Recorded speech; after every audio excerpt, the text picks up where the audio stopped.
I was born ready. He was born ready. We'll leave that bit in, I think. That's a good place to start. God. And now we get onto the boom. Boom! We're back. Squeeze the Neck podcast. You already know where we are. With my new mate, he's got a double barrel surname, so bear with me. James Bradbury-Hulls. Hulls, that's I only the said one. Hulls, but thank you for doing this, mate. No, my Boom. pleasure, my pleasure. So we've met a few times now, but you're in have. here all the time when I'm podcasting. I've been grateful to be in here many times with many fighters from here. You've just told me your son's a fighter here. He is. I know you as the fight photographer, Yes. if you like, so we'll get onto it in a bit. But before anything else, mate, as I say, I don't know you too well, but other than hello a million times at this point, nice to see you, nice to see you, all that, mwah, mwah. We'll leave that for another day. Yeah. But mate, for anyone who doesn't know, who are you? So I'm a fight photographer. I've been doing it for, good lord, photography 10 plus years, but actual combat sports photography 5 years now. And I'm the head of social media and marketing for Great Britain Top Team. Created the job myself because I literally walked through. I worked reception just because I wanted to see my son train. I was like, which we'll get onto the backstory of that a little bit later because it's a whole thing. But basically, I had an amputation, needed a job, needed to do something, came work reception, and then looked around and was like, social media is really shit here. Like, it's terrible. So I went to Brad and was like, mate, I could do so much with this. And gave him a proposal and created a job for myself, and that was it, really. That's cool, man. And then started working with all the fighters, and it's been an interesting ride, to say the least. Looking after anything upwards of 70 plus pro and amateur fighters. And none of them are crazy, right? Because fighters are never crazy. No spectrum disorders here at all. No, it's really interesting because obviously everyone has a common goal. More likely than not, it's to become a UFC champion, which is like the end game for most fighters. But then the interesting thing is, even though they all have the same goal, they come at it from completely different angles. From their mindset to the way they train to the way they recover. And it's very difficult sometimes to kind of get a cohesive unit together with that. And it's the thing, we're a Great Britain Top Team and we are an amazing team, but it's so many layers of individual kind of belief structures and mentalities. It's an interesting ride. Yeah, and I think what's interesting, you say like all fighters or most fighters have got the common like want to be UFC champion. Here, but when you travel around, you'll be surprised. Like if people you speak to and they go, well, see what happens, and and it's like they don't have that. And like, let's be honest, in a game as hard as the fight game, even if you do want that, the likelihood of you getting it is very slim. So if you're in that kind of I'll see what happens mob, then you're very unlikely to get it. Yeah, I mean that's what fascinates me so much. So I have a background in psychology. I studied psychology and neuro-linguistic programming when I was. My mom was an NLP practitioner, and basically what NLP, for layman's terms, is it looks at the reason why things happen. So the reason why you act a certain way, the reason why you make the decisions you make, it's almost always born through trauma in childhood or whatever else. So I was really interested when I came here, like looking around and going like, okay, I get it, I get why. But the thing is, the delusion factor, and delusion gets a negative connotation to the word, but you do have to be delusional in this game. 100%. You have to convince yourself that you are the best in the world. Yeah. You are the best and no one can beat you. It has its pitfalls. I do think the next evolution in mixed martial arts is going to be the psychological evolution. I think we're about as cutting edge on the physical aspect as we'll ever be. Especially with things like epigenetics, where they're literally looking at your DNA and being able to like cater training and emphasize on that sort of stuff. But I think the psychological aspect of it is infinitely more interesting, because it's one thing being delusional, but you have to be grounded enough to be able to be real with yourself. And I think what a lot of fighters get wrong, and hey, I'm not a fighter, I'm not a coach. What a lot of fighters get wrong is they try and build themselves up as like bulletproof, and I think that's completely the wrong mentality. Because you have to allow there to be fluctuations, you have to allow there to be pitfalls and things that set you back. You trying to manifest like you going into a fight today and like battering the shit out of somebody and like getting your hand raised, we won. But it's far more effective on a cognitive level to go, well, actually, it was a tough as nails fight. I got hurt, I got rocked, and I still came back and won, because you're training your brain to overcome adversity rather than training your brain to give up at the first sign of adversity. Right. So you imagine if you think I'm going to win, I'm going to smash, and then that person's still there after round 1, round 2, and then you go, fuck. Yeah, What am I going to do? Yeah. Like, what do I do now? And then your brain will, whatever you believe, that's the truth. It's a self-sufficient prophecy, as they call it. Like, if you believe you're going to lose, guess what? You're going to lose. He who says he can, he says he can't, are both probably right. Exactly Right? my point. But it's fascinating to watch people at all different levels. I mean, we've got people, a complete novice, from like our evening classes, then they kind of evolve and come into the pro classes and get to rub shoulders with easily the most concentrated number of killers on the UK MMA scene. Like, there are great gyms up and down the country, but they don't have the numbers of just animals that we kind of have. And it's not a flex. I mean, it is a flex, but it's not a flex. It's just counting. Like, look at the performances that we put on. Look at the wins that get racked up. It's not a coincidence. Right. But it's really amazingly interesting to watch everyone's methodology on and how they deal with adversity.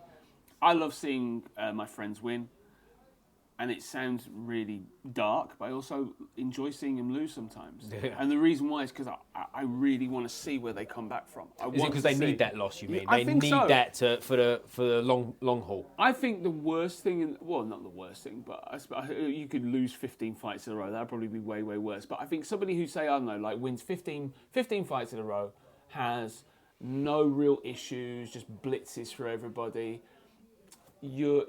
I feel like until you've felt that bite, that kind of crushing feeling that defeat brings you, and I mean, look, we're both around the combat sports game.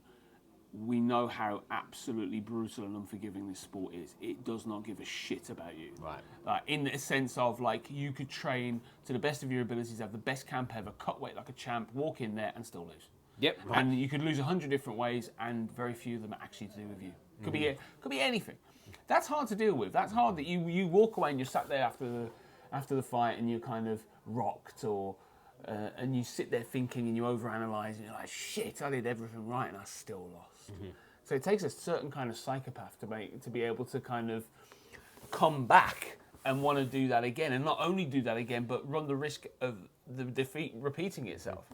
So I think that's super, super important, and I think having that early on in your career, doesn't mean that you go out there to lose, but I think challenging yourself and putting yourself up against the real best competition that's out there.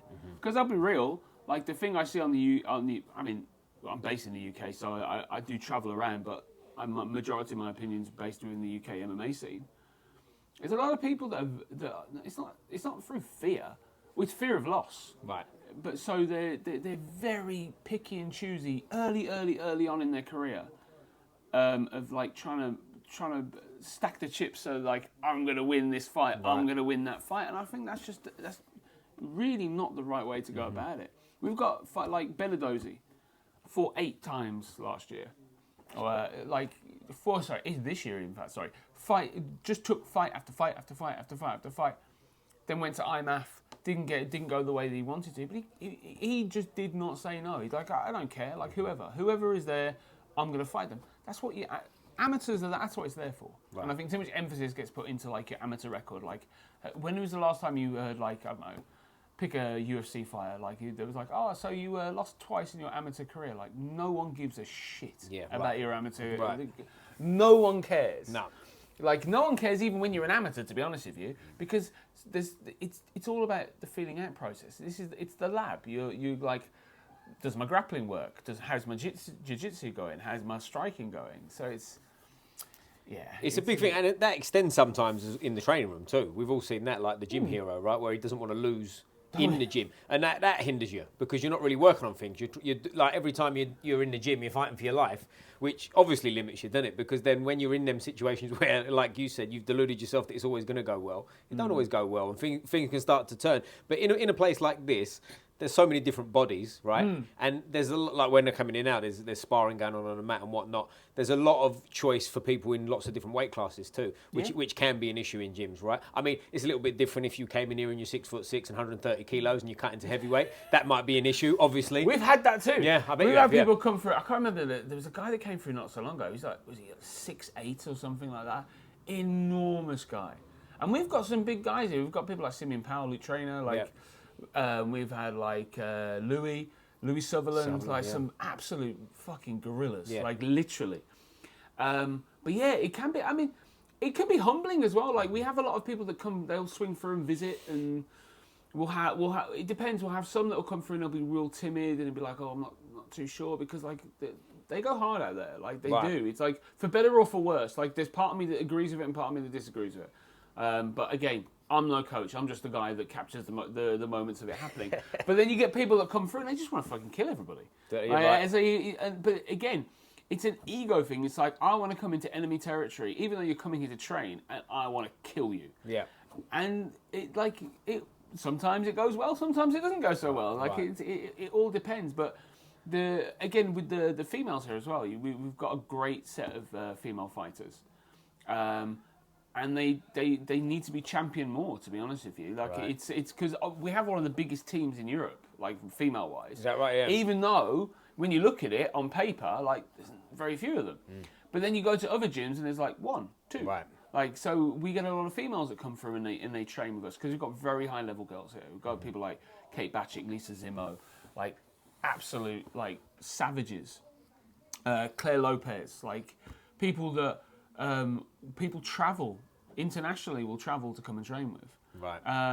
But again, you think we were talking about like numbers of bodies. Think of what it's like for like females. Like 100%. Most of the time they have to train with the dudes. You know what I mean? And size plays a massive part then too, doesn't it? Because it goes without saying, like the size of an average woman versus the size of an average man. That in itself, as well as just the male-female aspects of it, like if you're an in shape woman getting ready to fight at say 51 kilos. Hey, you're limited, aren't you? If you've only got men to train with and they're fighting at 77 or 84 or whatever. Well, that's the thing. I mean, but then you've got the aspect of we've got a lot of flyweights here. So we've got a lot of kind of the smaller guys, quick, nimble, this, that, and the other. And the layman will look at that and go, well, that's fine. But you look at it physiologically. Male and female fighters are not the same. They throw kicks different. They move different. There's intricate little things that until you're actually in there with a person of your own gender, you don't actually realise. Right. So it's great to have. We have a lot of people that can train, and they do train with the girls. And most I would if there's not a female MMA fighter in this country, in the world, in actual fact, that doesn't have to train with men. Right. But there's a whole. If you watch like today's sparring day. You have a female versus a male, and then you watch a female v female. It's a completely different round. Right. Because a lot of the times the guy will have to power down a little bit. The female will have to kind of adjust themselves slightly. But then there's such a freeing moment when you've got like 2 females like that can actually fucking go and not have to worry about it. And I think it's overlooked. It's underappreciated and overlooked because the guys. Like, you can just be like, right, 1, 2, 3, 4, 5. All different people, this, that, and the other. A lot of times the females are like, right, I'm going to have you round 1, 3, and 5, and then they'll find somebody else to kind of do that. So, there's so many intricacies. Yeah. And it's what I love about the combat sports game is that there's people just think, have pre-workout, turn up, train, pee, eat protein, and then that's it. And it's anything but. Yeah. For some it is, don't get me wrong, there are some absolute numpties out there that's literally their life. Well, I was going to say, there is an element of ignorance is bliss sometimes, isn't it? If you are too stupid to see what's going on, sometimes that can be a benefit in short little goals and whatever, because you're sort of, we said deluded earlier, right? Like deluded into believing enough, and that can carry you, can't it? That can carry people to a certain distance. Obviously, if you came in here today and meditated for an hour and believed you was going to beat John Jones, it ain't going to help. But there's an element where it can get you over a certain hump. I mean, it'll get you to the fight, right? For sure. It'll get you there. It just won't necessarily get you to the victory. Yeah, but I totally agree. There's a wonderful dance that goes on. It's a mixture of like stupidity, delusion, and just genetics. They're all kind of intermingle and having a baby that's usually on the spectrum, and then they come in and they go. It's always funny when people talk, because look, anyone that's outside of the MMA world, like the word autism is just thrown around within the combat sports thing because almost everybody's on the spectrum. It's like calling someone a human in this game. It is. It really is. And bear in mind, I have actually diagnosed that I have an autistic son. I have an autistic brother. I've lived that life, so I know I have a tism dar, and it goes off the Richter scale. Like whenever I'm around fires, it's that if you could. I mean, you've had people like Raz and that on the podcast, and the absolute nonsense that man comes up with. But in just in a completely benign, like Gentile, lovely way. But it's unhinged. Like if I just wrote it down on paper and then showed it to random people, they'd call the police immediately. They'd be like, what the fuck is this? You need to see him say it. Yeah, exactly. Yeah, but it's funny you said it because there's brilliance in that too. Of course. Like when you're speaking to someone and they're like, sometimes I've had many podcasts now when you're speaking to people and you're going, wow, we're going on a crazy route here. But then they're just dropping a little nugget and you go, no, this motherfucker's brilliant. Yeah. Like it's not just face value, is it? There's it's as deep as you want. Raz is a linguistic sniper. He will go bonkers, bonkers, bonkers, really like beautiful thought, bonkers, bonkers, bonkers. Yeah. And again, you see it all over the place. But it's also funny. Groups of fighters, like they're like magnets. So some of them like attract each other, and then their tism kind of upgrades. And it's like in a fight. Yeah, right. When you go, Nathaniel Wood's a perfect example. If you go in with Nathaniel Wood, and you see this all the time, they'll start sparring. They're both at this level. If that person goes to this level, Nathaniel goes, cool. Right. But he never comes down from that level. So you might go down to there. He stays Too late. exactly there. Yeah, exactly. Too late. And then so we've had people come in and absolutely try and take his head off. And he's like, yeah, cool. I'm going to stay here. And that guy goes, shit. And then it kind of goes up. You see it with the people's like spectrum. They kind of they inhibit each other. And then it's like somewhat. It's like you've just given a load of like kindergarten kids like chocolate and just let them all go, and they're all like bouncing off the walls, like pinging ideas. Like I would love to write a book about just conversations in an MMA gym. There you go. That's our money maker. It would never be published in a million years. Forward by Squeeze the Neck podcast. All right, done. It's a done deal. We're done. But it's mental. But it's what makes MMA such a. I love this sport. Mm-hmm. Like I really do. Like I love being in a. I come at it from a weird angle. I'm a content creator, so right. I primarily I'm known for my photography, and I'm known for a certain style of photography. I'm not the type of photographer that boring.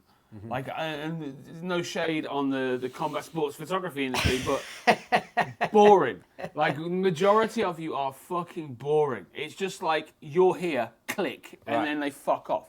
And don't get me wrong, there are some absolutely beautiful, legendary photographers out there. However, with me, because I have a background in psychology, because I love people and I'm interested in... I don't really care about the wins. I don't really care about the knockouts. I don't really care about all that kind of shit. Anyone can get that with good timing and everything else. My whole ethos on capturing moments is I want you to be able to look at a photo of, I don't know, Mehmet Maslak, say, and be able to know a little bit about that person just by looking at the picture. Which is why, for me, in between rounds is always my favourite thing to shoot in a fight. Is that right? Okay. Because you really get to know what's going on, because you got to imagine, say, professional fight, 5 minutes, you've done 5 minutes of just heightened terror, your central nervous system is off the Richter scale, your arms are burning, your fucking lungs are burning, and then it's like, you've got a minute. So they sit down and it's like this release, and you see it. That's why I think an absolute dangerous thing would to be having an on-site psychologist for an MMA gym, because you'd know when you could break somebody. You'd know you get to see it so much, and I see it all the time.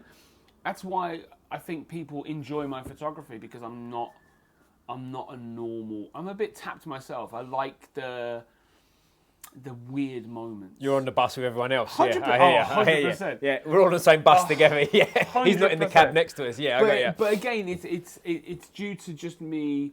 I come at it from quite a voyeuristic level. So I started photography. I was a street photographer. So in actual fact, I used to take photos at Comic-Con. So Comic-Con, for people that don't know, is like a bunch of weirdos dress themselves up and they go to a place and they hang out with other weirdos who are dressed up.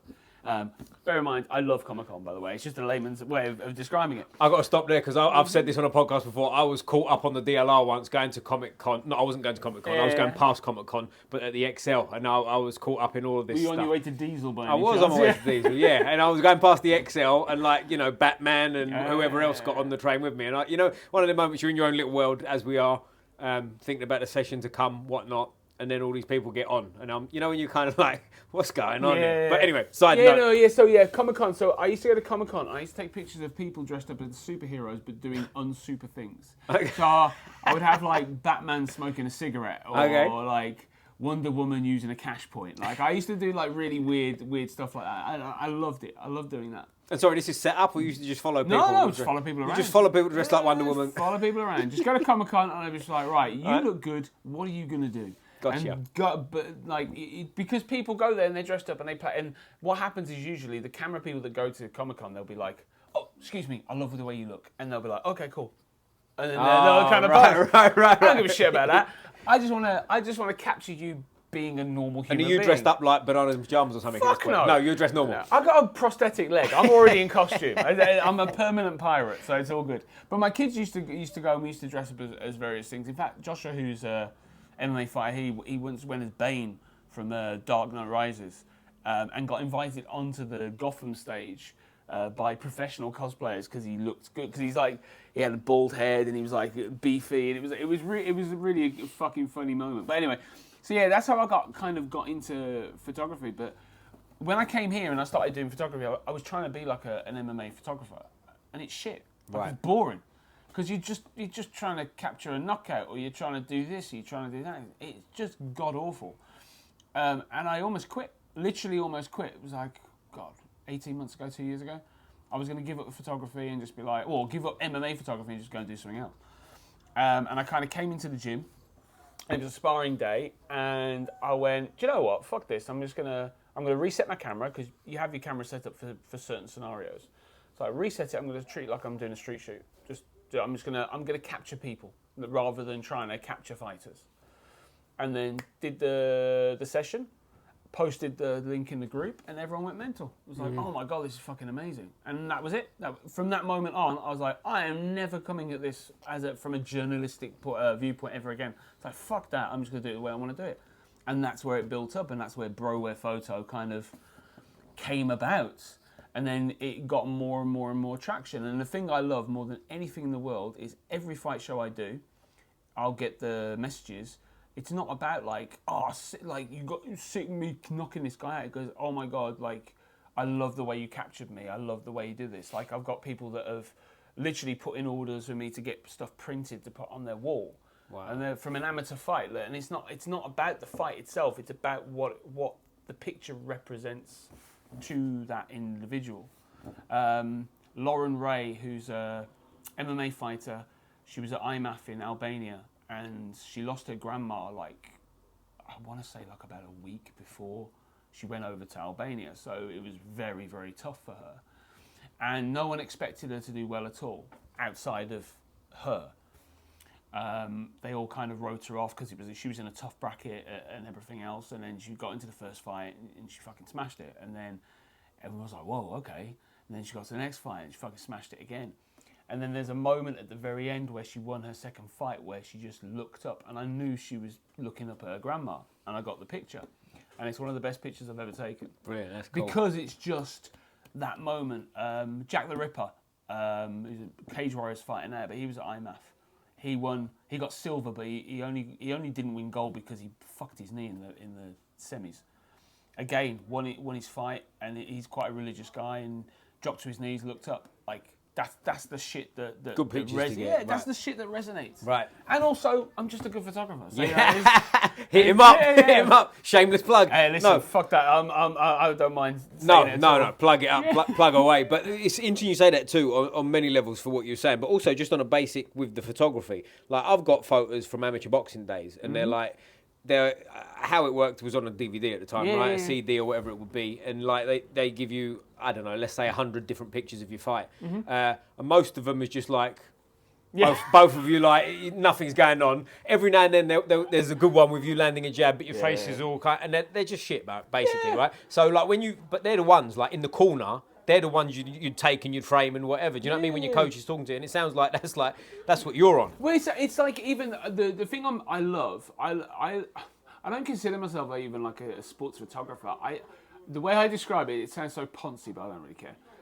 Is I capture portraits whilst in chaos. Right. So me being able to get a picture of, like, a portrait-worthy picture whilst you're in a fight going at 1,000 miles an hour, it's not easy. But thing is, I was classically trained through photography. The majority of people that do photography aren't, and it's not a bad thing, but there's steps that are skipped. It's like somebody coming to Jiu Jitsu and getting to blue belt without really understanding, like, how to pass guard or how to retain guard. It's like a fundamental step that will help you in the entirety of your Jiu Jitsu journey that you've just skipped over and then carried on your way. And you may be great at everything else, but then when it comes to that fundamental aspect, you're lacking. Right. And it's the same with photography. The thing I see more, you would not believe the amount of times I've turned up at shows and I've helped people set their cameras up. Just because people don't have a basic understanding of the fundamentals of photography. And I think that's where I can shine, because there's a show, Fusion. I work at Fusion. I've done like 5-6 Fusions at Epsom Downs. Great show, but the lighting's fucking shocking. Is that right? It's like romantic MMA. It's like candlelight MMA, and it drove me mad. But again, because I know how to adjust the settings properly to be able to still get an image, I was able to retain stuff. It was difficult, but fundamentals. And the thing is, as well, the same as with combat sports, if you learn the fundamentals, you then learn how to break it and when. When's the best time to break it? Because the rules are meant to be broken, but if you don't understand what the fucking rule is, you're breaking the rule just for the sake of breaking the rule, and you don't really understand what the hell's going on. So it's a difficult thing. But yeah, I love the sport and I love what I do, and I feel like I've become mini famous, I suppose, because I'm kind of famous within a niche of a niche. Well, you're on Squeeze the Neck, mate, now, so your life's going to change. Like, I'd relax on that one. Do you know what I mean? Just tell all your friends. And I made it. You're in the VIP sections. But like when you say that, it's interesting you say that, because you go to these different shows, and it is almost like, and it's not a knock on anyone, but like this social media generation, everyone's a photographer now, right? If you've got an iPhone, people are turning up and they're getting in their positions and doing all that stuff. But that obviously can make the whole standard slip, right? Because the standard sort of took a picture on my iPhone photo becomes the norm. So when someone like yourself comes up and you're doing it properly, if you like a professional, you're looking for emotions, the whole deal. Like, give an iPhone guy that's taking pictures and selling it to his mates or whatever, talk about emotions, he's like, what? Oh, I've had that. It was funny. I was at a show this year, in actual fact, and there was a guy that came up to me, and he worked within the fucking industry, and he went up to me and he goes, my iPhone can take better pictures than your camera. And I just kind of looked at him and I'm like, I went, if you gave me your phone, I'd take a better picture than you could on my camera, for absolutely sure. But it's the thing that makes me laugh, because, like, I walk around. I mean, I haven't got my camera with me today, but I've got a camera. I mean, what I'm holding in my hand, you're talking $5,000 easily. Is that right? $5,000, okay. yeah. So the camera body's like $4,000, another 1,000 to 2,000 for a lens, depending on what it is. Jesus. SD cards, blah blah blah. So it's a lot of gear. You just spoke a foreign language with them cards and stuff. Yeah, I'm outgunned here. I'll stay on my lane. No, don't worry. But basically, the thing is, people, and again, there's photographers there's these little fucking questions you get, or statements that people make, go, oh, your camera takes really nice pictures. No, motherfucker. I took the picture, and because I know how to use that very expensive piece of kit. And that's the thing. You buy the expensive piece of kit because you know what you can get out of it. Right. I can get a great picture out of anything. Right.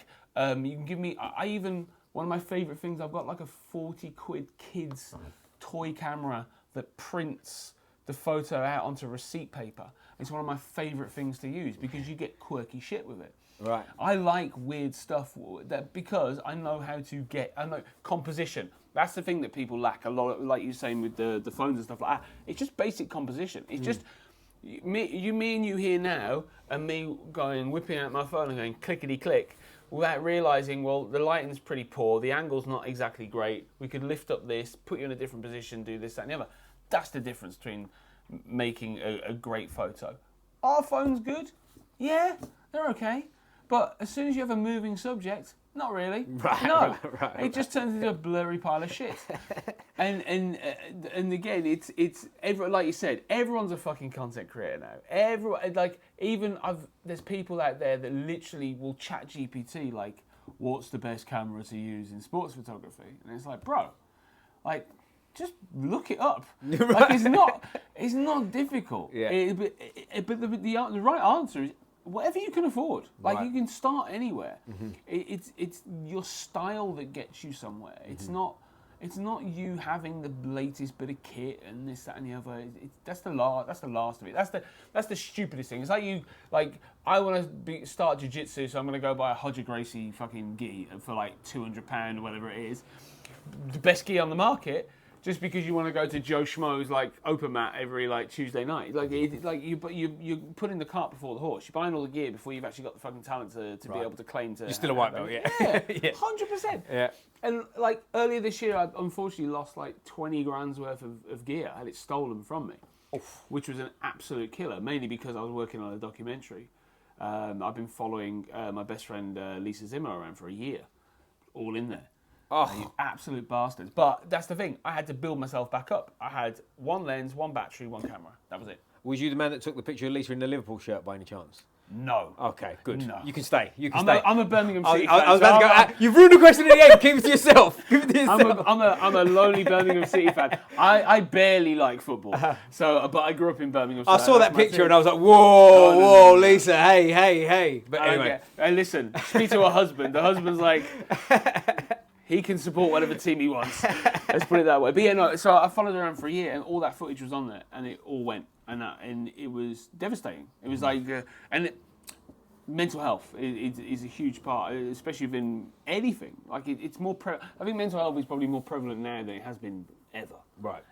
By far, as well, every aspect of life, whether you're talking about, say, like the event we were at the other week with Chris.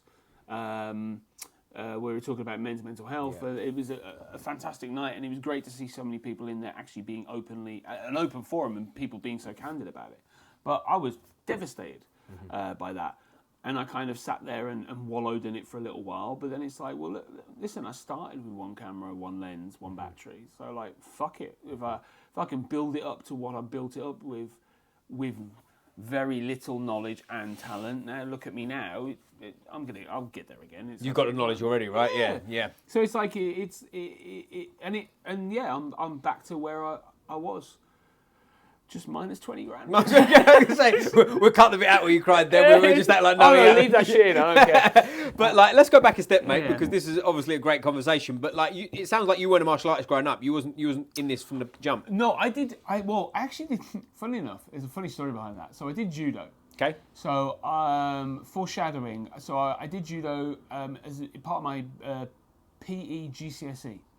In 1995, shows how old I am. I was going to say, you're older than 21 then, I'm 45 years old. So yeah, and we had, I can never remember his name, but he was an Olympic bronze medalist, came into our school and did like a show and tell, kind of like, this is judo. And I was like, fuck, that's amazing, I love that shit. And then, back then, I don't know what the fuck it's like now, but back then, you had core stuff, so it was like football, hockey, badminton, whatever the fuck, and then you got to choose another sport, and I chose judo, and I was quite good at it. I enjoyed it, but I was a bit of a cunt because I would stall on purpose and get penalised, and then throw them on their head. That used to be my kind of signature. That sounds like a good idea to me. It was until I went to like a national. It was like an English. They call it like a Youth Olympics thing, but it wasn't. But it was like a national kind of school competition kind of thing. So I went there and I got tossed on my head by this kid who was half my size. And I literally was like, what the fuck just happened to me? And then the next match I threw somebody and so it was a hip throw, my entire body went over, my leg planted and I snapped my Achilles tendon. That's a fun day out. Yeah, and they had to fish it literally at the back of my knee. So I was in traction for like about a year. And this is in the mid-90s. So medical science is not, No. So then I was active, I played rugby, I did all this, that and the other, and I ballooned in weight because I was depressed, I was eating, couldn't move, this, that and the other, and I put on like 11 stone in a year. 11 stone? Oh, wow, okay. So and then I kept doing it and kept doing it, I crept, I was 41 stone at my heaviest. Wow. So I was a big dude. At what age? 17? Fuck, baby, Yeah, Fuck. and then it stayed that way for a long time. But the thing was, I was active. And how tall are you for context? I know I'm literally as close to 6 foot as you can be without being 6'1". I'm just like, if someone says I'm 5'11", I get really pissed off. Like, fuck you, but I am officially 6 Proper foot. 6 footer. I'm probably 6 foot. But yeah, so a championship 6 foot. Allegedly, anyway. I'll take your word for it. So basically, yeah. So I got really depressed, got really big. The thing is, I was active. I worked. I never stopped working, and my heart was healthy. Remarkably, I used to get like physicals all the time. It used to piss my dogs off. Like, what the fuck is up with you? Like, why can't you just fail like everybody else? So the cycle went round and round and round and round, and then. But martial arts, I was always an avid watcher. I remember my mate Ricky Smith brought a tape home of UFC 2. Was it like 95, 96? Because we all used to trade VHSs. VHSs are You've lost half the audience. They don't know what you're talking about now. Ancient technology. He's gone back, yeah. Rock tablets, yeah. So basically where you would go on like Pornhub and all this sort of stuff, what we used to do back in the day is we would trade videotapes. So you'd have like Debbie Does Whoever, or what we used to trade was actually Faces of Death, which is like people getting killed, murdered, but this, that, and the other. Some real, some fake, right? Some real, some fake, exactly. Yeah, exactly that. A lot of them were fake. It was ironic how many actually turned out to be complete horseshit, like later down. Well, I never watched it. I was a bit behind that, but I heard of it. You like the old, you know what I mean? There's one called BME Pain Olympics where the guy like literally chopped his own dick off and stuff like that. But then we learnt years later because it's all grainy, so you kind of look and you're like, huh, what the fuck? But yeah, it turned out it was all bullshit. So we trade all this, and then he had like UFC 2, and I watched it. I was like, what the fuck is this? Like, this is mental. And I've always been I was interested in boxing. I was thankful I grew up in pubs, and there was a lot of like boxing promoters and this and the other. There was an old British Birmingham heavyweight called Pele Reid, who famously kicked a guy in the head in a boxing match. Right, it was hilarious. But yeah, so I was in and around all that. But then as soon as I saw UFC, and I was a massive like pro wrestling fan back in the 90s, like, huge. When it was WWF before they changed the name. The Attitude Era, when that all kind of kicked off, that was my that was like the primo thing. But UFC ruined it. I watched UFC 2 and what's this shit? I can't watch this fake bollocks.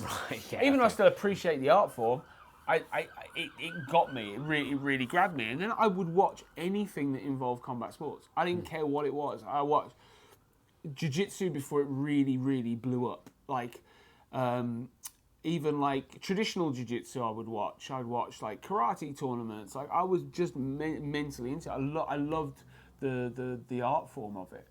But I was a fucking planet with arms and legs that dreamt and aspired of doing something with it. And then unfortunately, one day I wore a hole in the bottom of my foot the size of a £2 coin, and then got it infected. Actually, I did it on both feet, ironically. This actually used to be my good leg. So for people that don't... Right. So there's the elephant in the room. So essentially, I wore a £2 coin size hole in my leg. Became gravely ill for 7 years. Yeah. Mate, you've been through it, haven't you? Yeah, almost died twice, and then demanded that they cut my leg off because basically my leg was killing me essentially, and they didn't want to do it. It took me 2 years to convince them otherwise. So at 36, I had the amputation. It was the best thing I ever did. Really? 100% the best thing I ever did. Other than me and my wife and have kids. Yeah. Contractually, I have to say that. I was going to say, hang on. No. I've got to take you first answer. No. But other than meeting the love of my life and having children with her, it's the best decision I ever made in my So entire go back life. a sec. You said you wore a hole in your leg. Yep. What do you mean? Is this from being overweight and sort of dragging your legs? Or No, I was about 38 stone at the time, and I was a TfL bus inspector. Okay. So I was a fucking lump of a guy. How they employed me, I still think about this. Like, I was fat as fuck, and imagine me like rocking onto a bus. Yeah. And this was back when the bendy buses were around as well. So it was like Boris bus, huge whale gets on the bus. Excuse me, tickets and passes, basically walks through it. So that's what I did for a living. And during the Olympics, they used all the bus inspectors as like kind of meet and greet people, like go here, go there, blah blah blah. So I was working a little step. I fell over and fractured my knee during the Christmas pie the year before. So Solid sober, right? Yeah. Fell over, cracked my knee, went home, had to have the ambulance come out. My wife was going out the next day with her best mate to go Christmas shopping, so she was absolutely furious with me. I was still half pissed when I was like sat on the sofa going, I can't get up. I made it home. I don't know how I made it home, but as soon as I got home, I was like, oh, knee doesn't work. So they brought the ambulance out and they were like, oh, sorry, but you're really fat, so we're going to have to bring out the bariatric ambulance. I went, fuck that. Is that how they worded it? Yep. So I grabbed the gas and air and I huffed on the gas and air and I just grabbed hold of them and lifted myself up and went, we're going in here. Gas and air is very underrated, by the way. It's amazing stuff. Anyway, so on that, came back to work, TFL. I had to do 11 consecutive shifts, one by one. I was like shift 6 or 7 in, walking around Camden. Felt fine, no problem. Got home, took my boots off, and literally boots filled with blood. And then I looked, and then there was 2 holes. Me being stupid, went and got some iodine and some gauze, wrapped them up, went to work the next day, collapsed. That was it, in hospital. And then I got what's called osteomyelitis, which is basically an infection in the bone, strips calcium out, leaves the bone all squiggly and wiggly. Lost my 5th metatarsal on my left foot. Right foot, I had Charcot, so imagine a normal foot. That's bone underneath. So basically they reckon they broke my foot between 40 and 50 times. Each time you break your foot, it deforms, reforms, and then you get this calcified ball of bullshit, which then got infected, gave me septicemia twice. And then I demand. So you understand why I'm like, cut that fucker off. Cut it, get rid of it. Get rid of it. Get rid of it. So got rid of it, learned to walk again, and never look back. I promised myself on that day that I would never ever let anything hold me back ever again. Because it's either this or death. So choose it. Did age save you in that situation? Because you were still in your 30s, so you're a young man. 1,000%. Right. Basically, a vascular surgeon sat me down and he goes, do you want to tell me what cemetery your kids want to visit you at? Because you've got about 6 months left to live. Shit. And it was like, and I loved that. Yeah. Like, a lot of people, like, I get it. That doesn't work with everybody. No. There's certain people that would absolutely just fall apart and break. But it was the, hey, wake up, fatso. Like, you got to do something now. Like, what do you want to do? You want to be a statistic? And the beautiful thing of it is, after having the amputation, so 8 years later, I had a bit of an infection. I had some problems going on, so I went to hospital to get that sorted. Lady that treated me way back when was there again. She'd left and she'd come back. She came in, saw me, burst into tears. She's like, I thought you were dead. And there were around 90-ish patients in that era of me being there, and I'm the only one that's still alive. Every single patient, diabetic, amputation, blah, blah, blah, all dead. I'm the only one that lived, and the reason why is it's an equal part of complete stubbornness and an unwillingness to let things beat me. So I'm extremely active for an amputee in the situation I'm in, and it's something we need to touch on actually, because the whole photography thing, there's an added layer of an aspect to this, is that I have chronic pain, so I'm in pain all the time. Every step I take is painful. The amputation, they didn't do it properly, so there's a lot of secondary problems that come along with that. When I do a fight show, it takes me 2 to 3 days to get over it because the pain level is that high. You imagine being at a fight show, standing 7, 8, 9, 10 hours, travelling there, travelling back. The process of it is brutal for most people, but for a one-legged, podgy 45-year-old, it's fucking rough. Right. So, and that's the thing when people ask me, like, why do you do it? The egotistical side of it is because I'm good. And if I wasn't that good, I would never do it because it wouldn't be worth it. It wouldn't be worth the heartache, the pain, the suffering. Like, I've worn literal holes in the back of my leg, my feet, just from doing something that I absolutely adore doing, and that's taking photographs of people and bringing some sort of magic out of them. Mm-hmm. So, do you know what? It's funny you say that. Not funny is the wrong word, but you get where I'm coming from, right? It's bad choice of words on. But it's like, I've never seen you in a bad mood either. And a lot of people would lay down and die in that situation, wouldn't they? And become that, like you mentioned it earlier, statistic. But it's what kills people. It's the manifestation of it. Like I've become fascinated with this whole subject because you heard of placebos, of course, right? Yeah. So for the fighters out there, to help your brain cells. Basically, you have like 5 people. You give 2 of them a placebo, which is usually sugar and something else. You'll tell them it's a tablet. You get them. They have the same effects as the people that have the medication that actually does what it's supposed to do. But that's now been kind of brought into the manifestation stage, and it's actually proven on paper that manifestation can actually get you out. The brain is such a powerful organ. It can actually physiologically change your ability to do things and make you better. So I'm a huge proponent of, no matter what it is, you've got to get through it. Like, I work out with Lisa Zimmo like 2-3 times a week. We do strength and conditioning. And this is, I'll say it, but you can ask her. I mean, obviously, don't start messaging her and be like, "Excuse me." Okay, everyone don't DM her. Yeah. But no, basically, ask her if I've ever moaned, ever given up, ever done any, like, been a negative aspect. I've never gone in there and bitched and moaned and done the usual kind of stuff. Because why? I'm alive. I'm here. Pain is proof of life. It's a very dark way of looking at it, and it's not for everybody. But you being in pain, instead of you sitting there and going, "I'm in pain, ow, okay, I can't do something," it's like, I'm alive. What the fuck can I do today? Right. What can I do today to make my life better than it was yesterday, better than it is today? And that's my only methodology of doing it. And yeah, it doesn't look. I have a reputation. I can be a grumpy motherfucker. Like, I really can be. I'm very, and this again, it's all circular into itself. I'm very blunt. I'm very honest. I don't mince my words. The whole reason why I'm called Bro Photos is I got fed up of like people messaging me going, "Bro, where is photo?" Like, usually it was Eastern European fighters that would keep messaging, "Bro, where's the photo?" And I was just like, "Fuck this," and I just changed my name on Instagram, and it just went like that, and everyone was like, "That's fucking genius." I was like, "Ah, cool."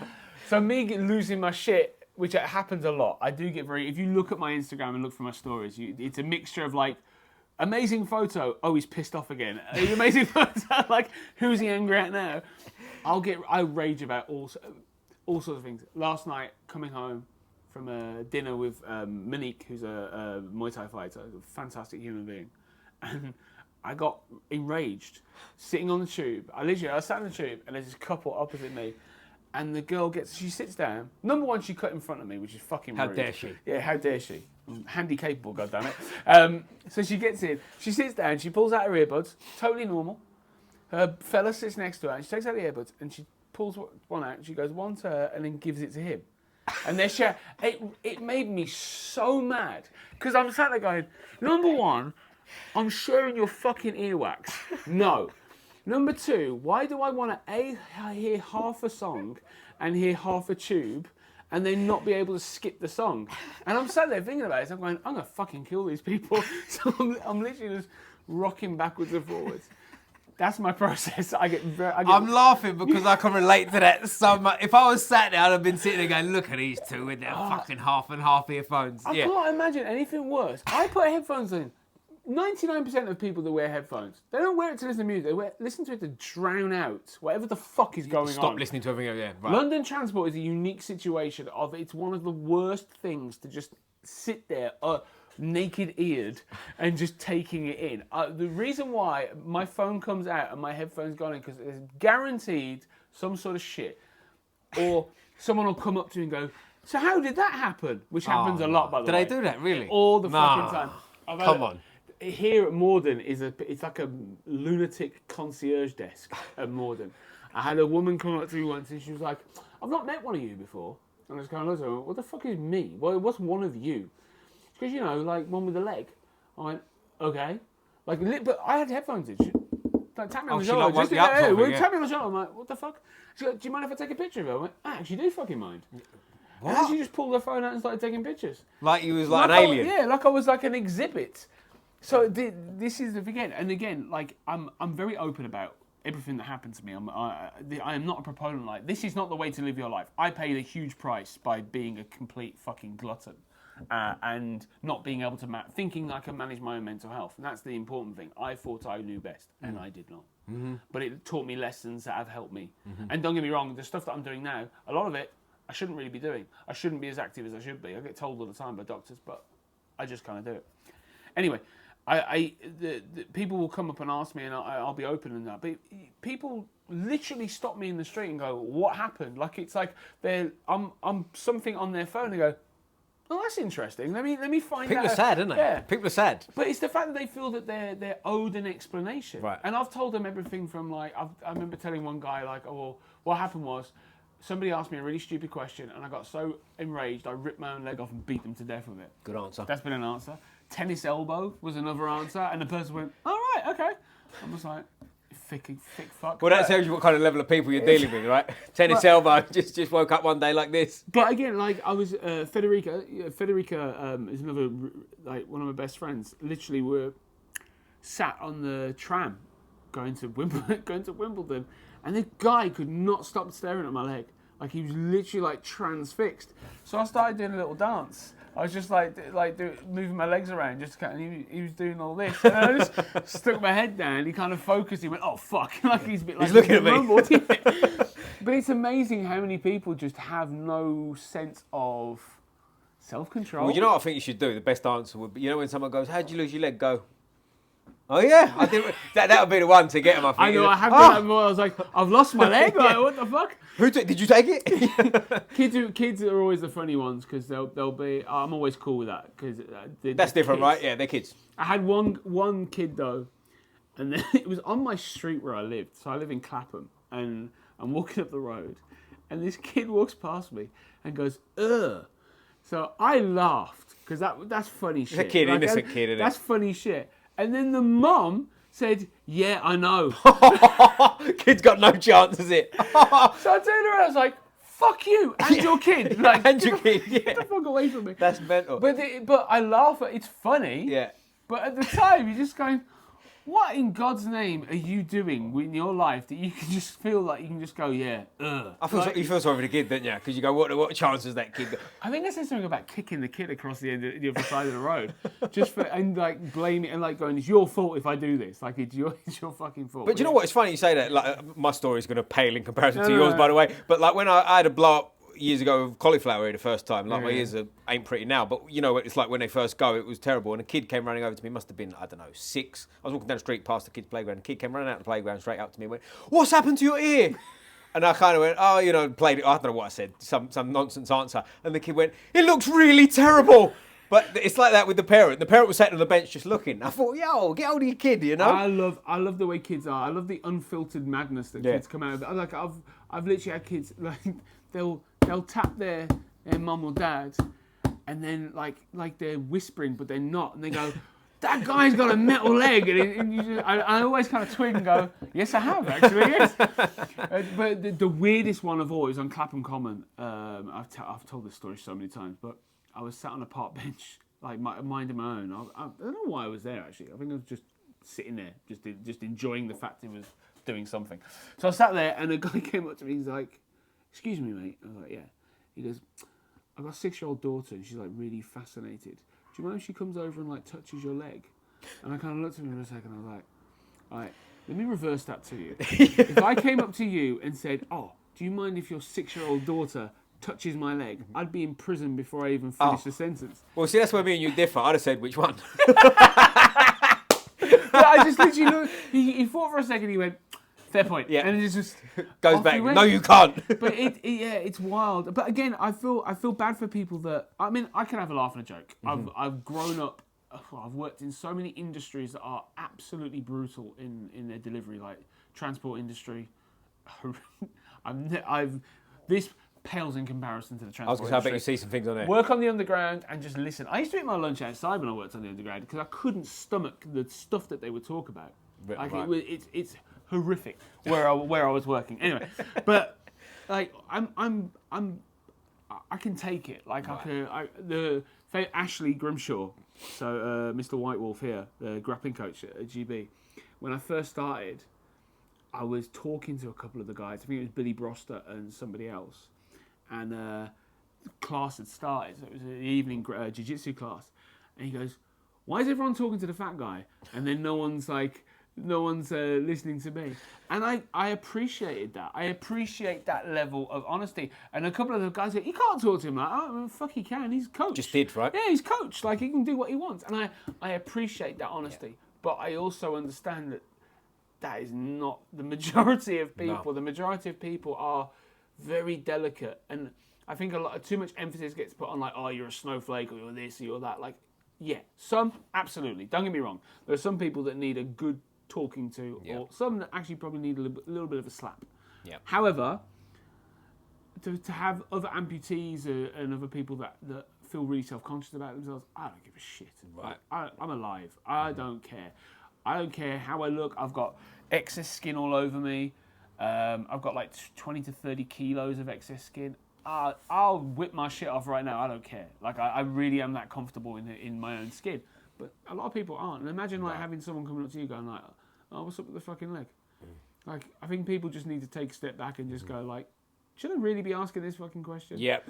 It's a two-way street, I think, too, because there is a bit of a you said snowflake, right? There is a bit of a snowflake. Like, I teach Jiu Jitsu classes in the morning, right? Now, listen, if the way I spoke to that class was on here, the channel would be gone, right? We'll leave it there. But it's politically incorrect to say it. But it's the right environment, right? Do you know what I mean? Everyone there gets it. And, like, there's a few raised eyebrows when they first come to class, and it's like, what did he say then? But, listen, hey... Once they get it and everyone's, no one's, it's not shrinking Violet's room, is it? Do you know what I'm saying? Like everyone's part of the club sort of thing. And I think that's important too. I think it's massively important. I think it's what people need to get through their heads. Like, I'm very left-wing in a lot of my kind of outlooks in life.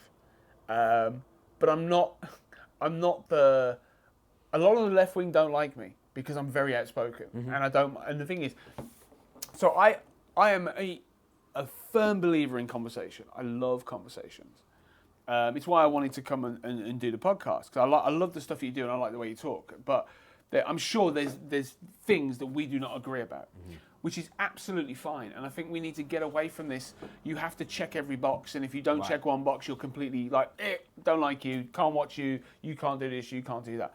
You can walk into a room with someone with completely opposing views, have a great conversation with them, both walk out with the exact same views that you came into, and the world will be fine. Yeah, right. And I think if you're in a room, jiu-jitsu mats up and down the country, you will hear some absolutely torrid shit.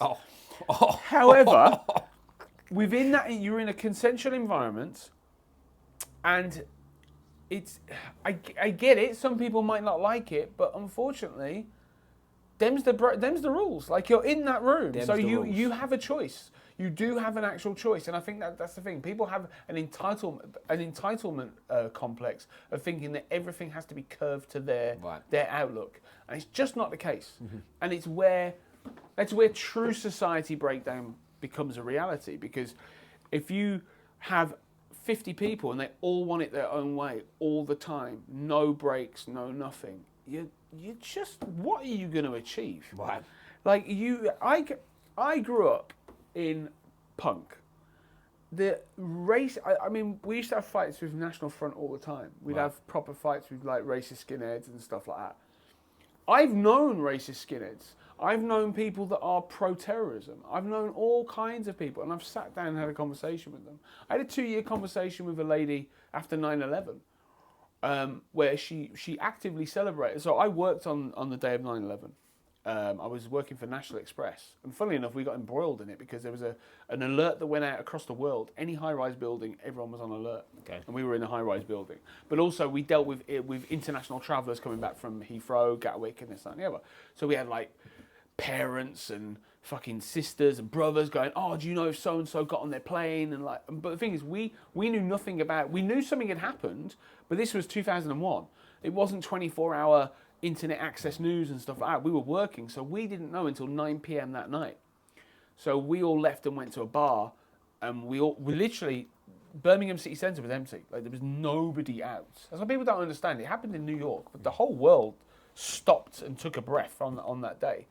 So we went and watched it, and there's like, I want to say like 80 or 90 of us all stood there like watching the TV. We saw the planes going in, the buildings go down. The next day I spoke to this lady, and she was ecstatic about it. Like, she literally was celebrating it.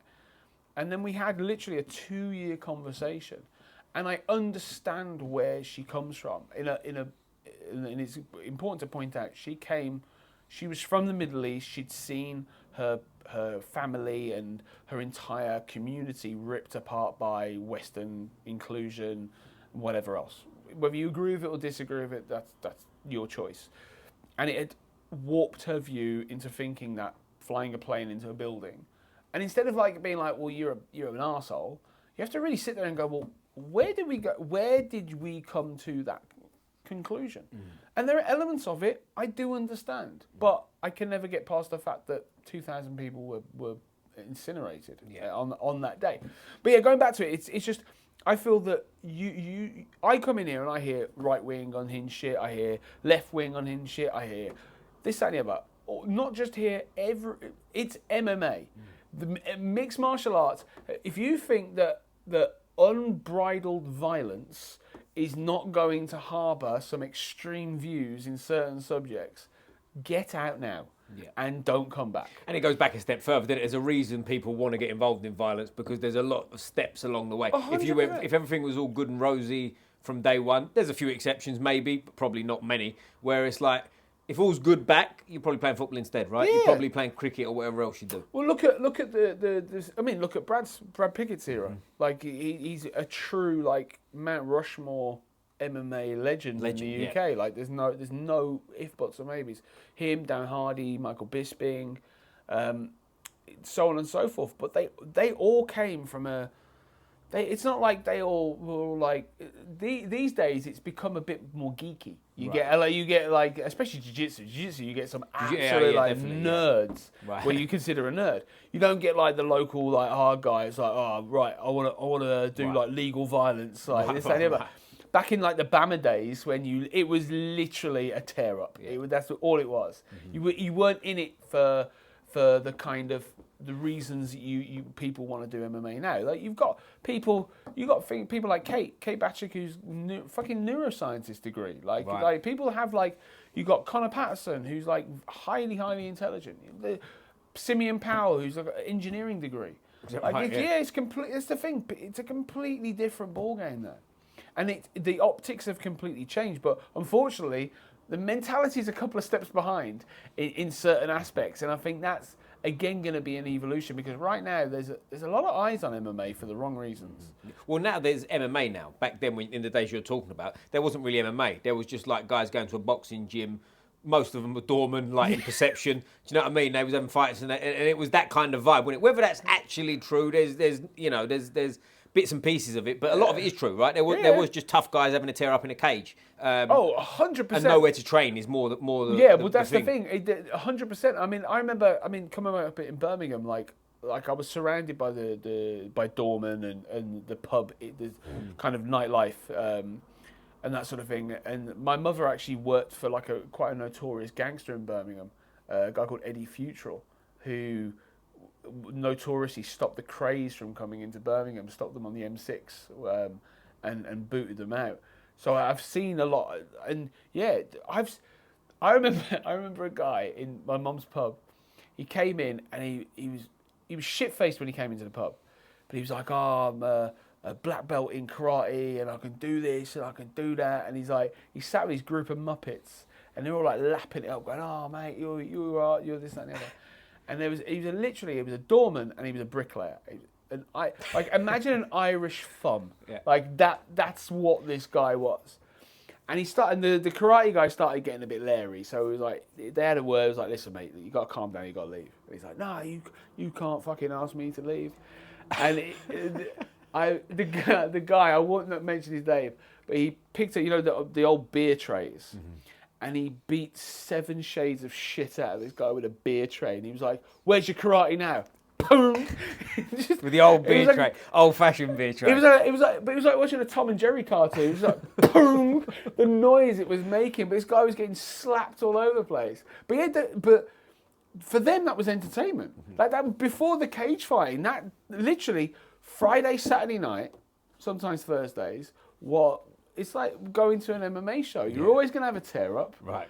And now you had that transition where the doormen would go in and they would train, and now you've got every walk of life. Like we've got people that do everything and anything. It's no longer like the the hard man's kind of game. It's become far more technical and far more precise, for want of a better word. Well, being a hard man now is not enough, is it? Do you know what I mean? You've got to be that and really so much more. Because, let's example, you don't necessarily have to be tough to start in judo when you're 6, right? No. But then if you've done judo since you were 6 and now you're 25, you might have some skills in your back pocket. Oh, 100%. You know what I mean? The doorman might not be ready for when you start uchi whatever in.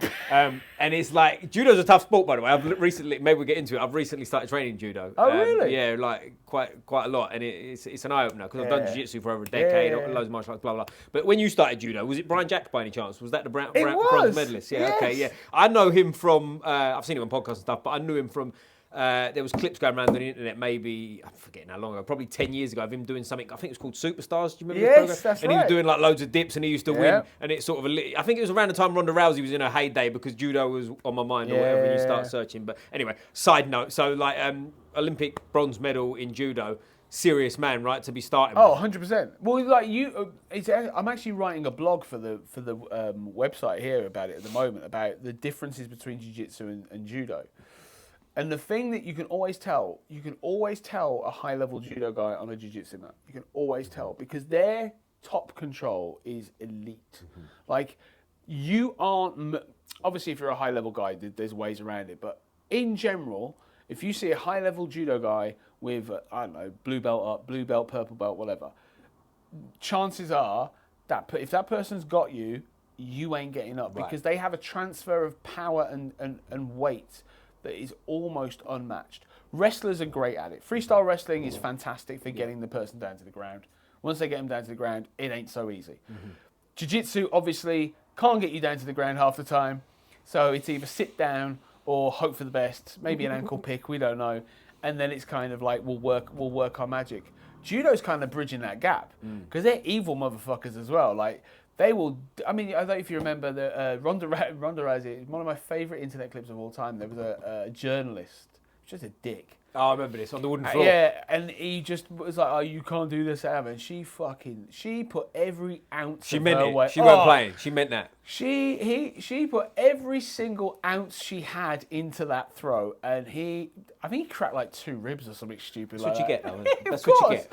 But yeah, I love judo. I love watching judo. I think it's. The problem with sports judo, or what's become like Olympic judo, is they're fucking with it too much. There's always rule changes, and they take some stuff away and they add stuff back. And you've got to constantly. It's like when you go to say like a jiu-jitsu tournament, you'll see like you can't do this, you can't do that. At this level, you can't do this. There's IBJJF rules, and then there's NAGA and all this, that, and the other. Everyone has their own kind of interpretations, and I think it needs to be more pure of the actual sport. But I mean, I do jiu-jitsu.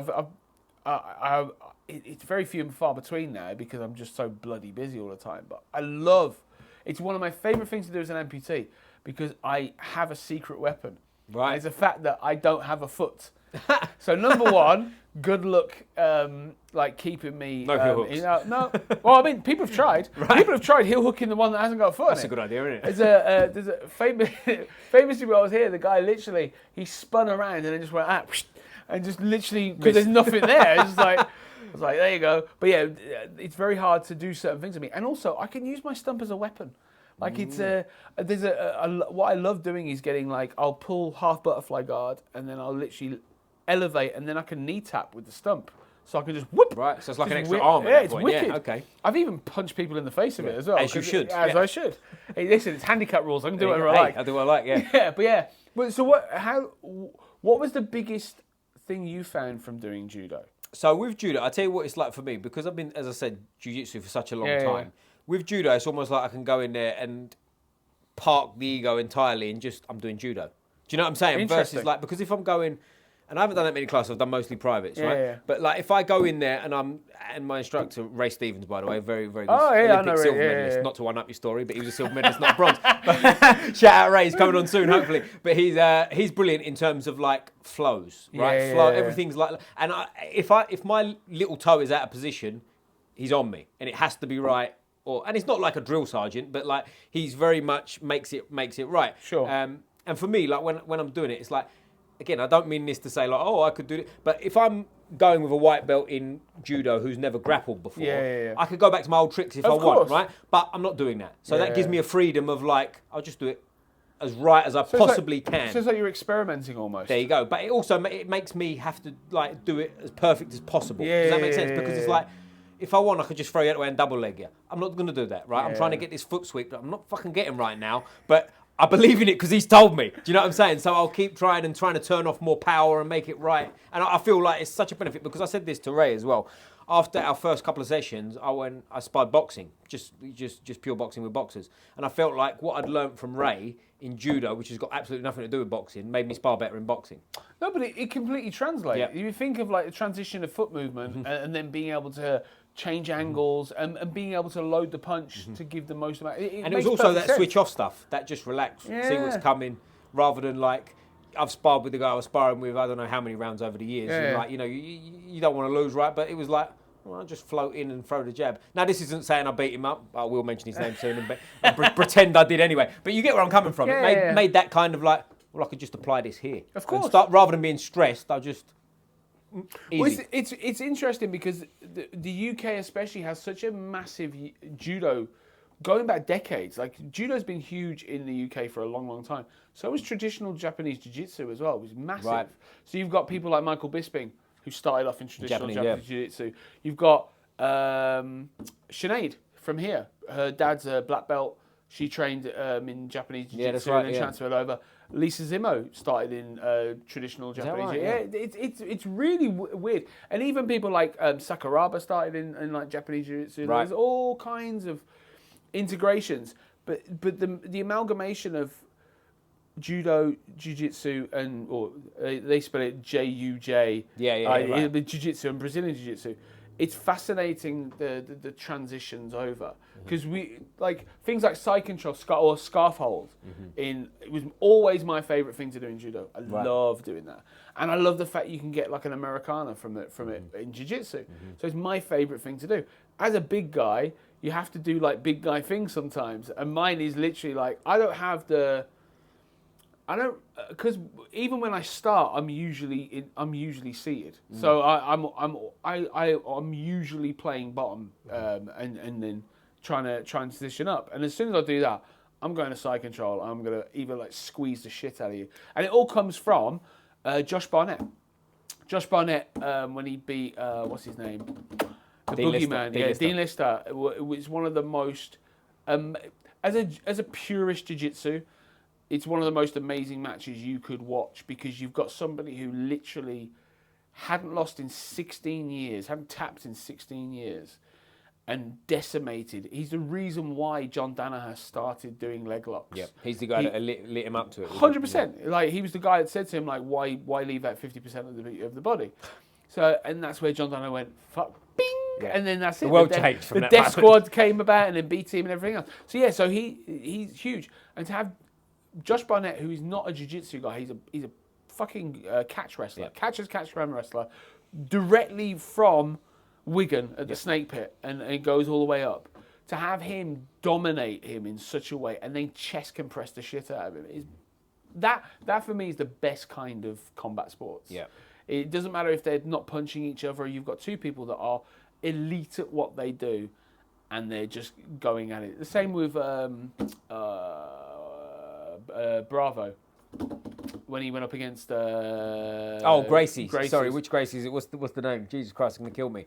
It's not Hoyce. No, Hoyler. Well, He was close. Gracie. He was close. But watching that match is sensational. Because The second one we're talking about, Morris. Oh yeah. I mean, even the first one was amazing as well. The fact Right. that he fucking triangled a guy that had never lost. He wasn't even a black belt either. No, he was purple. I think he was brown belt. He might have been a brown belt. Oh, But either yeah, way, he wasn't a black belt for sure. Yeah, and he certainly wasn't a Gracie. No. Right. And I think it was 2003, right? Back in the day. So it was like, from what I hear back then, if you tapped a black belt in jiu-jitsu, it was like, this was like something mystical. Oh yeah, no, it was. So the story goes, it was at a competition in Brazil, and it was like a big 6 mats. So you got 6 competitions going on at once, and because Hoyler was on, everyone stopped. The cameras were all on them, so it was silent, absolutely silent. It's not an only thing, but stuff like that I love. I love the intricacies, and that's what I love being as a disabled person who practices. Because I did Muay Thai when I had an amputation. Really? Yeah, Whoa. fucking loved it.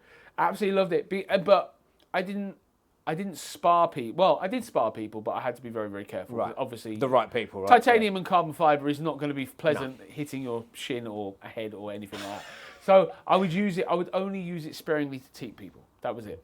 Although I did break a couple of bags at Fight City, so I apologise. Shout out to Fight City. I literally split the bag, and I ended up getting those what they called the insulation things for like radiators, the pipes and stuff, and I had to put that around it to try and stop it. But I could give you one, but you said a couple. At this point, I'm calling arsehole. yeah, it was. I had to stop doing it, but I loved it. It was really freeing. It's like why.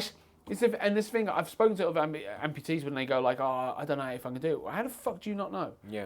Just go and do it. Like, the thing I love about there's a shit thing and a good thing. The problem is, some people don't want to roll with you. They don't want to roll with you because you're disabled or whatever else. Fuck you, go away. Like, I'm not interested. It's fine. Like, yeah, you don't have to roll with me, but fuck you in the same breath.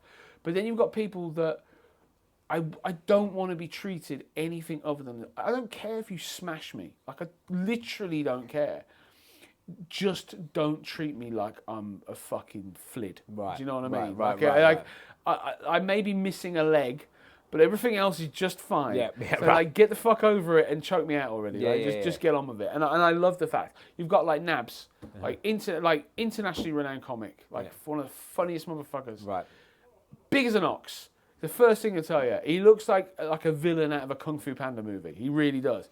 But he's genuinely one of the nicest guys you could ever meet in your life.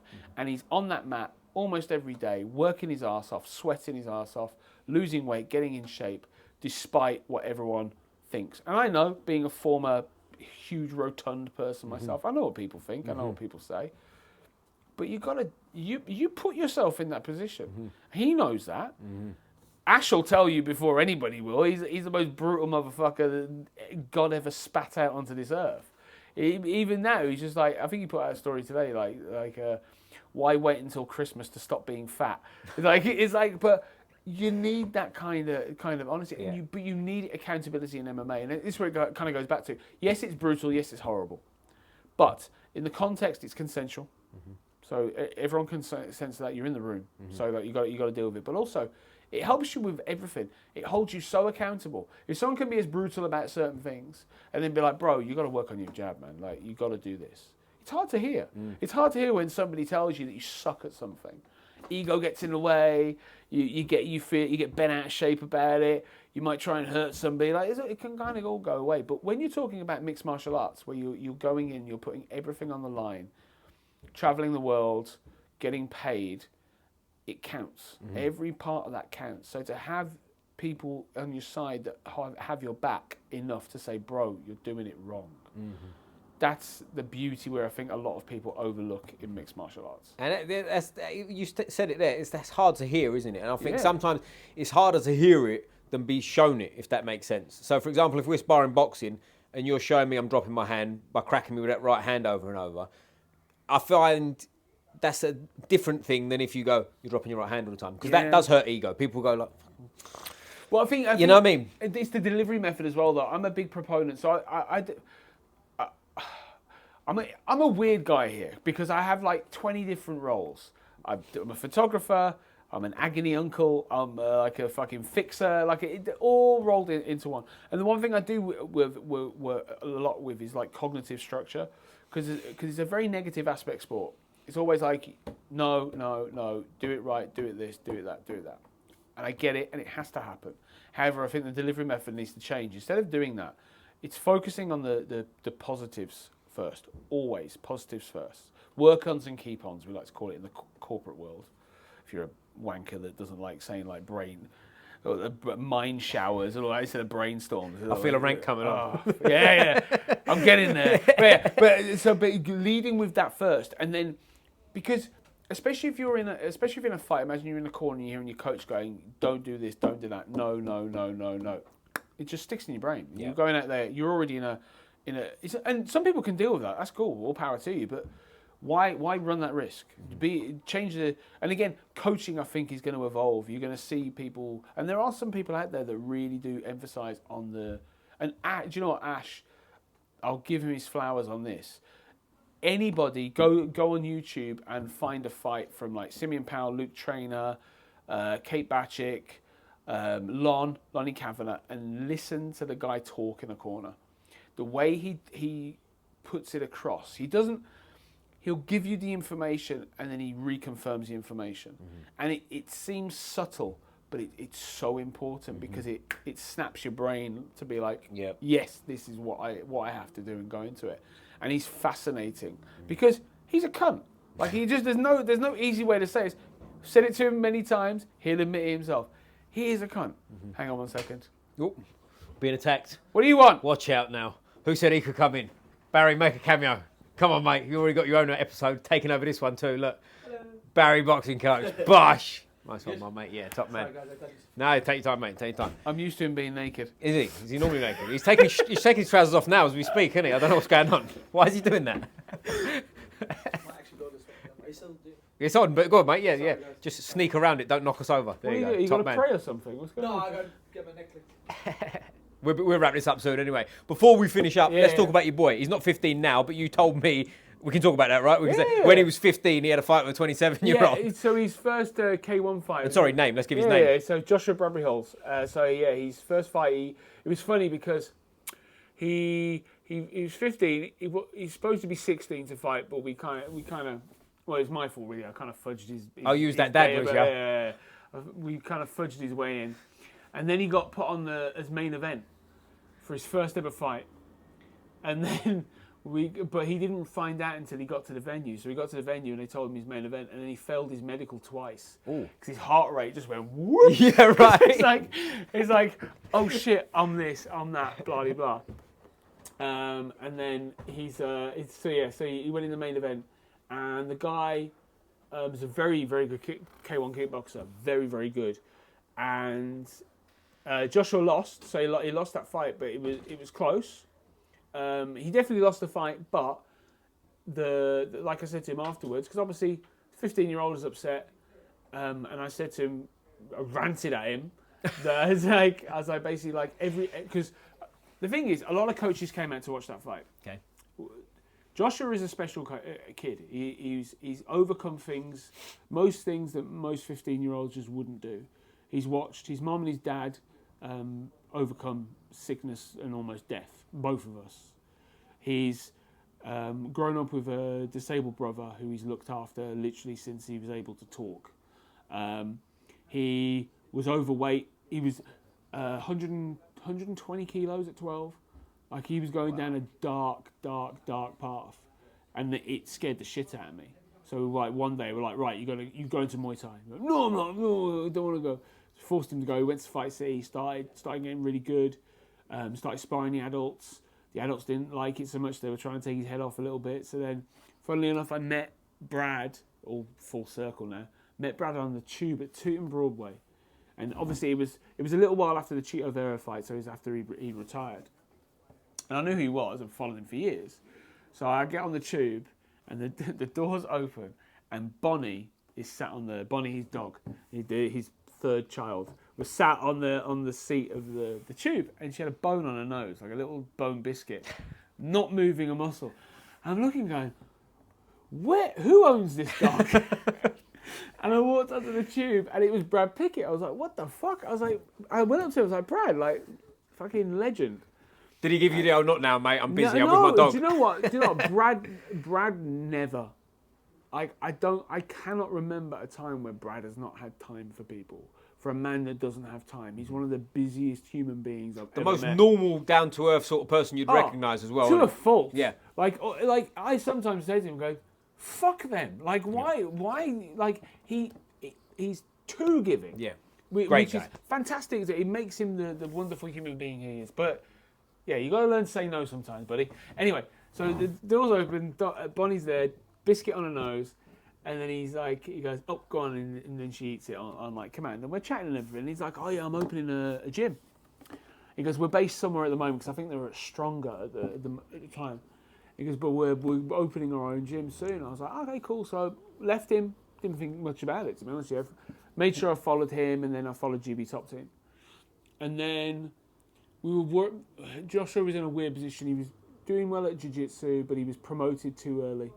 So then he was doing fantastic at Muay Thai. Like his striking was sharp as fuck. And is this when he's sort of 15? Yeah, he was like, no, 13, 14. Oh, yeah, baby. So he was baby. But his striking has always been, his IQ has always been very, very high. I mean, look, I'm proud of the kid. I could die today and I'll never be prouder. Like, he doesn't have to achieve anything for me to be more proud than I already am of him. But there was a glaring issue with, there was no one his age with his skill set. Right. And he was having to fight adults. Right. And as good as he was, they're still adults. And how much is he weighing at this point? Easily 100, maybe 90. So he's a big man. Yeah, because it happened over COVID as well. So COVID happened, and obviously he couldn't go to the gym. Mm-hmm. He was, so Fight City had online gym sessions. He did not miss a day. Right. We bought a freestanding boxing bag from Amazon, and he attended it every single fucking day. Like it was incredible, and it just showed you just how switched on he could be. So fast forward through that, Great Britain top team opens up. They got an open day, their very first open day, and I went to Josh. I went, right, we're going to go Great Britain top team. He goes, no, I don't want to leave my coaches. Like he's very honourable like that. He's like, no, like he's like a fucking monk, like about to leave his sifu or something. Like, so we come here. We're here 5 minutes. He comes onto the mat. They had was it a wrestling or an MMA session first, and it was boxing afterwards. And he did the MMA session, and Nick Bagley went and spoke to him. And obviously I knew who he was, but didn't know him from Adam because I'd met him before. And 5 minutes later, Josh was like, we got to come here. Oh, really? Like, yeah. Whoa. Like, literally, like, he just saw the level, just a level above. Look, there's a difference. Don't get me wrong, there are fantastic coaches. Fight City has fantastic coaching staff. They're a great gym. The jiu-jitsu's fantastic. And they've got some fucking amazing people like Rob. He's an incredible guy. Dina, all those guys. Still good friends with all of them. However, when it comes to a certain level, for certain people, they need that extra kind of push and experience and knowledge and that sort of stuff. And the knowledge that Brad and Ash have, Brad being at the top of his game, like fifth in the world, like all that stuff, all the stuff that he says constantly, like, you know, I beat Demetrius Johnson and all that kind of stuff. He never stops talking about it. Right? Anyway, Neither would I, by the way. But then you've got him, travelled all over the world, fought all over the world at the highest level. You've got Ash, fought all over the world, literally all. I don't think there's a guy that's fought on as many promotions as Ash. If you look at his tapology, he's like fucking everywhere. Everywhere, yeah. Everywhere. So that knowledge, and then you've got the coaching side. There've been like hundreds and hundreds and hundreds of fights. Every fight show, like any major fight show in the UK, they're there. Like it's just a prerequisite that GB Top Team features. So to have that, we signed him up on the spot, and then he developed, lost more weight. I mean, he's a fucking unit. And he's really 18 now, is he? He's 18. And now. what weight is he fighting at? Well, I think it's 77 at the moment. Right. So, like, I mean, like, from 120 to get down to where he gets down to now. Beast. But it held him in good stead because he had that bigger frame. He built a lot of strength. So when he lost the weight, the strength was still Structure there. sticks about. So everyone was like, what the fuck did you feed him? Like, Yeah, it was literally like, it was laughing about, like, putting protein powder in his bottle when he was a baby and stuff like that. But yeah. But the thing was, so he's always been a great striker, but his wrestling here, oh my God. Like, his wrestling has developed so much. Well, we got to get him on him, man. He's 18. Yeah. 100%. Let's get him on, squeeze the neck, boom, and all that. But yeah, so yeah, he did fantastic. He lost a fight and then went on a tear and beat the shit out of like 4 other guys, and then had his MMA debut, won that, and then had a very unfortunate incident, fight style where the guy was a wrestler. It was obviously wanting to take him down immediately. He tried to. Joshua was way too strong, stuffed the takedown, got him against the fence, took the guy down. But as he took the guy down, the guy got him into the position for a ninja choke. The ninja choke wasn't on. It was never on. Joshua was absolutely fine, but the mistake Joshua did was he never reacted. Mm-hmm. So he just went down, and he's just there. The ref just goes, well, he's out. Doesn't check him, and calls the fight. Joshua pops up and like, obviously that you can be like, what the fuck? But the decision's made. Mate, Mike Ekindeo was Mike Ekindeo is the nicest guy on the face of this earth. And that is, listen, the nicest, by the way. That's not a joke. In the corner, watch yourself. He is a demon. Oh, is he? Turn into an animal. Demon. So you got him and Joshua screaming at Dan Mogahedi, who was the ref of the match. And he admitted he fucked up. Yeah. This is the wild thing about it. We tried to get it overturned, but they wouldn't do it. That's mad, isn't it? That's strange. But he admitted on camera. So the other, this is the ironic thing. The other guy's corner had a cameraman there who was filming the entire thing. And you hear Dan Mogahedi come over and he goes, I'm really sorry. We fucked up. Well, it probably wouldn't be a no contest. And then when we apply for it, they refused to do it. It's mental. But yeah, no. So he's off to Thailand in January. So it's his first like boys holiday kind of thing, and he's going to train his ass off while he's over there as well. Right. But I'm excited for him. But it's the thing is he needs to remember is he's 18. Most of his peers here 24, 25, 26, 27. So that he's got time to really develop, and he'll be a problem for everybody. But he needs to remember it's slowly catchy monkey. No, it's not a fucking sprint. You don't. And is his plan? This is what he wants to do with his life. He wants to go all the way. We let him. But there's the thing. I always said to him that he had to stay in education. After speaking, and this is the thing. When you've got people like Nathaniel Wood and like Nick Bagley and Wesley Meyer, all coming to you saying like he could be a real fucking like issue. Like let him do it full time. We let him drop out of college. It was a hard thing for me to do because I was always like, right, you need something to fall back on. You need something to fall back on. But after speaking to him and seeing the passion in him, I'd be a cunt if I held him back. Do you know what I mean? Like I would have hated if like my parents didn't give a shit anyway. But if my parents like kind of stood in the way of something that I truly loved and believed in, and it's different because I get to see him every day. Yeah. So I see him develop. I see what he's like. He doesn't think I see. I see it all. And if he's really committed and he really means it, you got to get out of his way, really, ain't you? Oh, 100%. You got to let him do his thing. He's his own man. Yeah. Do you know what I mean? And it's the thing. It's a blessing and a curse being his dad in this gym because obviously you want to protect him, but you can't. Right. Because you've got to let him create his own life and be his own person. It's very tough to do as a parent, but I think it's rewarding to see. I mean, he's a prick. Also, he's 18. Like they're all 18-year-olds are pricks. Like I've never met one that I'm like, all right, you're actually all right. Yeah, no. Everyone's got like, but that's the thing. This is it's like being an amateur. You're an amateur human. Right. That's what it is. You're you're learning. You got your training wheels on. Yeah. So you're allowed to fuck up. Jesus Christ! I threw a bullet into a bonfire when I was his age. Yeah. Like, clever kid, was you? I was dumb as fuck. Stole it from Sea Cadets, threw it into a fire, and we all sat there watching it like a bunch of twats. And then after about 10 minutes, like, what's going on? It's not blown up yet. And then I walked up to the fire and it went ping. It went off on the wall. A 303 rifle round from a HMS Edgbaston. Yeah, but yeah, it was a. But yeah, he's allowed to be his own person. But again, I don't agree with everything that he does. But it's not my life. No. I got to stay the fuck out of it. I got my own shit to do. Do you know what I mean? And this is the thing. It's. But again. He's seeing him flourish and watching him develop and seeing how respected he is. Like he's helped big guys like in their camps, like Wes, like Lon. Like at that age to be utilised in that way cannot be understated. Right. They've got their choice of fucking anybody. Yeah. But because of the way Joshua strikes, like he was it three TKOs from liver shots.